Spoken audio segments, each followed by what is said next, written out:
ဒါပေမဲ့လည်း dynamic island လေးကမပါဘူးကွာ iPhone တွေလည်းကင်နေသေးတယ် dynamic island လည်းမပါဘူးဆိုတော့တမျိုးတော့တမျိုးပဲ Okay TBH Labs ကနေကြိုဆိုပါရစေဒီနေ့မှာကျွန်တော် iPhone ထဲမှာမှဒီနှစ် iPhone ထဲမှာအမေခံအဖြစ်ဆုံးလို့ထင်တဲ့ iPhone 14 Plus ကို review လုပ်ပေးမယ် iPhone 14 Plus ကအမေခံသွားရခြင်းအကြောင်းရင်းနှစ်ချက်ရှိရလို့ကျွန်တော်ထင်တယ်ပထမတစ်ချက်က तू ကနောက်ကျပြီးတော့မှထွက်တာကြေညာတာတော့အကုန်လုံးတူတူကြေညာသွားတာပဲ iPhone 14 14 Plus 14 Pro 14 Pro Max အကုန်လုံးတူတူကြေညာသွားတာပဲဒါပေမဲ့14 Plus ကနောက်ဆုံးကြတော့မှသူတို့ထုတ်သွားတာPro Max တွေဘာတွေထွက်ပြီးတော့မှထွက်သွားတာဆိုတော့အကုန်လုံးက Pro Max first impression တွေ review တွေလုပ်ပြီးတော့ဒီကောင်မလုပ်ကြတော့ဘူးတိတ်ပြီးတော့အရင်နှစ်ကနဲ့တိတ်မကွာဘူးလို့သူတို့ထင်လို့လည်းပါမှာပေါ့နော်အဲ့ဒါနဲ့ကျွန်တော်အပါဝင်မဲပေါ့နော်အဲ့ဒီ review ကိုမလုပ်ဖြစ်ဘူးဒါနဲ့တနေ့ကျတော့ကျွန်တော် shopping center တစ်ခုကိုသွားတယ်အဲ့ဒီ shopping center မှာ Apple Store ရှိတယ်ပေါ့နော် Apple Store မှာ iPhone တွေချထားတာကိုကျွန်တော်သွားကြည့်ရင်းနဲ့ဒါတချို့သူတွေအတွက်ကတော့ဖြစ်ကောင်းဖြစ်နိုင်တယ်လို့ကျွန်တော်စဉ်းစားမိတယ်ဆိုတော့ဘယ်လိုလူတွေအတွက်ဖြစ်မလဲ iPhone 14 Plus ဒီအရင်တုန်းကမရှိခဲ့တဲ့ size နဲ့အရင်တုန်းကမမြင်ဘူးခဲ့တဲ့ပုံစံနဲ့လာတာပြောရင် iPhone တွေက size အကြီးတွေအရင်ကတည်းကရှိတာမှန်တယ်ဒါပေမဲ့ဒီလိုမျိုးပေါ့နော် Pro version မဟုတ်တဲ့အထဲမှာ size အကြီးမရှိခဲ့ဘူးအရင်တုန်းက iPhone ကိုအကြီးလိုချင်တယ်ဆိုလို့ရှိရင် Pro Max ကင်ခဲ့ရတယ်အခုကအဲ့လိုမဟုတ်တော့ဘူးအကြီးလိုချင်ခြင်းအသေးလိုချင်ခြင်း Pro ထဲမှာလည်းရှိတယ် Pro မဟုတ်တဲ့ရိုးရိုးထဲမှာလည်းရှိတယ်ဆိုတော့ရွေးချယ်စရာတွေများသွားတာပေါ့နော်ဒါပေမဲ့ Apple တို့ရဲ့ထုံးစံအတိုင်းပဲပေါ့နော်သူတို့က Pro နဲ့ Pro မဟုတ်တဲ့ဟာနဲ့ကိုခွဲခြားထားတာတွေကနည်းနည်းလူတော်များများလိုချင်မဲ့နေရာမျိုးလေးတွေမှာတောက်ကျင်လေးတွေရုပ်ထားလိုက်တာပေါ့ပြောမယ်ဆိုလို့ရှိရင် 120Hz ဗျာ promotion ပေါ့နော်အဲ့ဒီ 120Hz promotion ဒီ iPhone 14 series မှာမရဘူးဆိုတော့အကြီးပဲလိုချင်ခြင်းအသေးပဲလိုချင်ခြင်း 120Hz မရဘူးအနည်းဆုံးတော့ကျွန်တော်အနေနဲ့ပေါ့နော် iPhone 14 Yo-Yo series နဲ့ Pro series နဲ့ကို Pro ပတ်စံပို့ပေးပြီးဝယ်လိုက်ပါကွာဆိုပြီးတော့ဖြစ်သွားစေတဲ့တစ်ချက်ဒီ 120Hz ပဲဘာလို့လဲဆိုတော့ iPhone 14 Plus ကဘာမှမှားမနေဘူးသူ့အနေနဲ့မှန်နေတဲ့အချက်တွေအများကြီးပဲပထမဆုံးအတိအသာဆုံးတစ်ချက်နဲ့ကျွန်တော်စပြောချင်တယ်ဒီကောင် screen size အကြီးကြီးပဲเนาะ plus ပါဆိုကမှာတော့ဆိုတော့ဒီလိုမျိုး 6.7 inch screen ကြီးကိုဒီ weight နဲ့ရတာတော်တော်လေးအားရစရာကောင်းတယ်203 gram ဗျာ203 gram ဆိုတာပေါ့တယ်လို့တော့ခင်ဗျားတို့ခံစားရခြင်းမှခံစားရလိမ့်မယ်ဒါပေမဲ့ဒီ screen size နဲ့ရှင်လိုက်ရင်တော့203 gram ဆိုတာအခုခေတ်မှာပေါ့တဲ့အထဲမှာပါသွားပြီရှင်ပြီးတော့ပြောပြမယ် iPhone 14 Pro Max ဒီ240 gram ရှိတယ်အဲ့ဒါကြီးကတော်တော်လေးတာအဲ့ဒီလေးတာကိုမခံနိုင်လို့ပဲကျွန်တော်ဒီနှစ်မှာ14 Pro Max မဟုတ်ဘဲနဲ့ရိုးရိုး14 Pro ပဲကိုင်မြစ်တယ်ပေါ့နော်ဆိုတော့ဒီဖုန်းနှလုံးเนาะ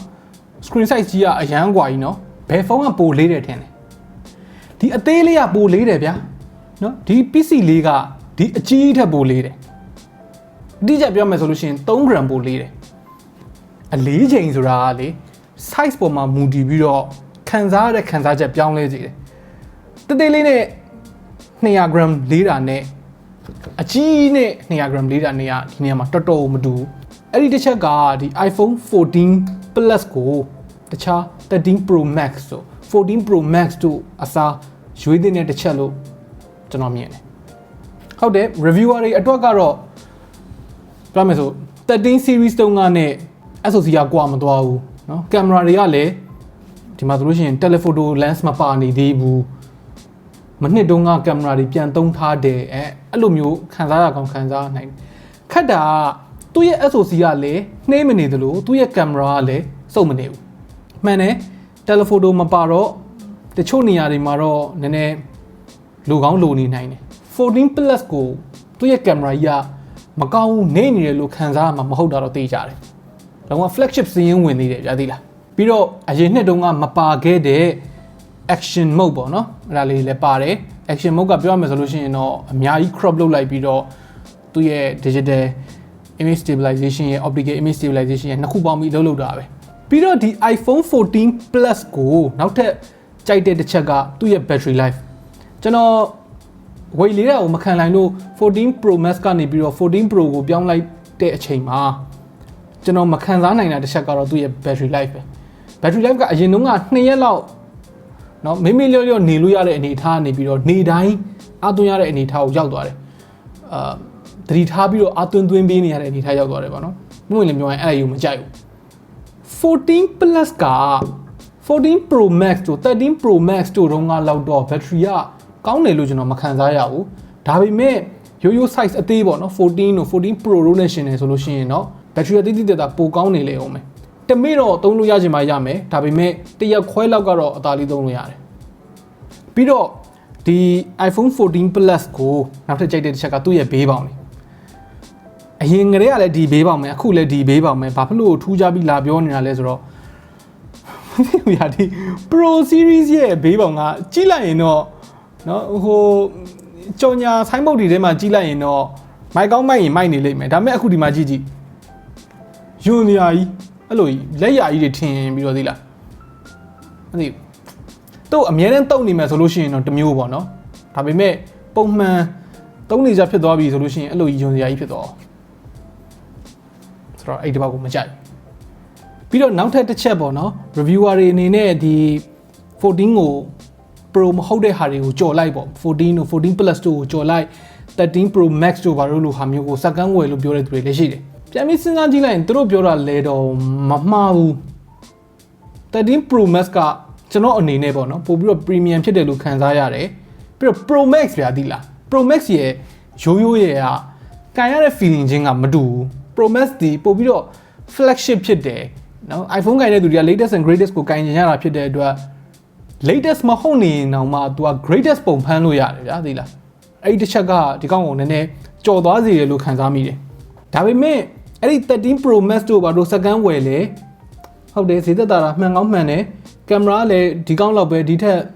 မညံ့ဘူးဆိုတာလည်းမှန်တယ်နောက် telephoto camera တော့ပိုပါလိုက်သေးတယ် performance ကလည်းအတူတူပဲဒါပေမဲ့ကျွန်တော်ရှေ့တုန်းကပြောခဲ့တဲ့ weight ကတော့ဒီကောင်လောက်ပေါ့မှာမဟုတ်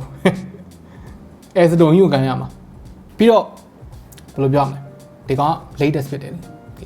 greatest မဟုတ်ဘူးဒါပေမဲ့ latest ဖြစ်တယ် latest iPhone ဖြစ်တယ်14ရိုးရိုးကိုတော့ကျွန်တော်ဘယ်သူမှပြောရင် recommend မပေးချင်ဘူး14ရိုးရိုးဝယ်မယ်အစား13ကိုဝယ်လိုက်တာတော့ပိုအားပေးတယ်ဒါပေမဲ့ size အကြီးလဲလိုချင်တယ်ဆိုလို့ရှိရင်တော့14 Plus ကရွေးချယ်စရာဖြစ်ကောင်းဖြစ်လာနိုင်တယ်မြန်မာနိုင်ငံမှာပေါ့နော်ဒီ iPhone 14 series တွေကိုဝယ်မယ်ဆိုလို့ရှိရင် official warranty extended 1 year ထပ်ပေးမယ်ဆိုတော့စုစုပေါင်း2နှစ်ဖြစ်သွားတာပေါ့နော် official အလုံးဟုတ်မဟုတ်ကိုကြတော့ကျွန်တော်တို့နှစ်ခုကိုကြည့်လို့ရတယ်ပေါ့နော်တစ်ခုကတော့ဒီ Gen X hologram sticker ရယ်နောက်တစ်ခုက MK warranty ကဲပြီးတော့အကြောင်းမျိုးမျိုးကြောင့်ကိုယ့်ရဲ့ screen ကပြုတ်ကျခဲ့မယ်ထိခိုက်ခဲ့မယ်ဆိုလို့ရှိရင်လည်းပထမဆုံးတစ်ခေါက်ကိုဈေးနည်းနည်းလေးနဲ့ပြင်ပေးမယ်လို့ပြောတယ်ပုံမှန်ဆိုလို့ရှိရင် screen လဲတာက8သိန်းလောက်ကျမယ်ဗျာအဲ့ဒါကိုတစ်နှစ်အတွင်းမှာဆိုရင်1,490,000နဲ့လဲပေးမယ်ဆိုတော့ဒီတစ်ချက်က iPhone 14 Plus ကိုဝယ်သင့်တဲ့နောက်တစ်ချက်စဉ်းစားကြည့်13 Pro Max တို့ဘာလို့ကိုဝယ်မယ်ဆိုလို့ရှိရင် warranty မရှိတော့ဘူး screen တွေဘာတွေပြုတ်ကျလို့လဲရမယ်ဆိုလို့ရှိရင်လည်းနှစ်နေအောင်ပေးရမယ်ဒီကောင်နဲ့မှာကြတော့နည်းနည်းစိတ်အေးချမ်းသာစွာသုံးစွဲလို့ရမယ်ပေါ့နော်အဲ့ဒါလေးတော့ကွာမယ်ဆိုတော့ခင်ဗျားတို့ရောရွေးချယ်ရမယ်ဆိုလို့ရှိရင် iPhone 14 Plus ကိုယူမလားဒါမှမဟုတ်13 Pro Max တို့ဘာလို့လိုမျိုးနည်းနည်းတစ်နှစ်လောက်နောက်ကျပြီးတဲ့ဟာတွေကမှ Pro Series ကိုယူမလားဘယ်လိုထင်လဲအောက်က comment ထဲမှာဝင်ရောက်ဆွေးနွေးညှိနှိုင်းလို့ရပါတယ် Okay နောက်နေ့မှတွေ့တော့